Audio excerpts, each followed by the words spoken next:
And fully weaving वाला साड़ी है, कुछ भी इस पे जो है आपको प्रिंट नहीं दिखेगा।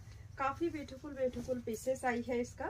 एंड প্রত্যেকটা শাড়ি ভীষণই সফট এবং এই প্রত্যেকটা কিন্তু সামার ফ্রেন্ডলি বটে, মানে এখনো পরতে পারবেন, সামার ফ্রেন্ডলিতেও চলবে। সরস্বতী পুজো উপলক্ষে যারা মনে করছেন যে এই টাইপের কোনো লাইট শেডের শাড়ি পরতে চান তারা কিন্তু নিতে পারেন। মাল্টি কালার যেটা, বিশেষ করে সেটা, এটা তো মাল্টি কালার আছে বাট এটাতে ইয়েলো টাচটা নেই। দিস ইজ দ্য পাল্লা পোর্শন, এটা দেখে নিন। এটা টোটালি মাধবীলতা জামদানি যেগুলো হয় না, একদম সেই লুকসের শাড়ি এটার তৈরি করা হয়েছে। যারা আমাদের শপ ভিজিট করতে চান তারা শপ ভিজিট করেও কিন্তু শাড়িগুলো নিতে পারবে। শপের অ্যাড্রেস হচ্ছে আপনার orchid fashion, Rajarhat main road, opposite of Derozio memorial college. Siddha pines যে এখানে অ্যাপার্টমেন্ট আছে, সেই সিদ্ধা পাইন্স ক্যাম্পাসের মধ্যেই কিন্তু অর্কিড ফ্যাশন শপটা, আপনারা মেন রোডে দাঁড়িয়ে দেখতে পাবেন।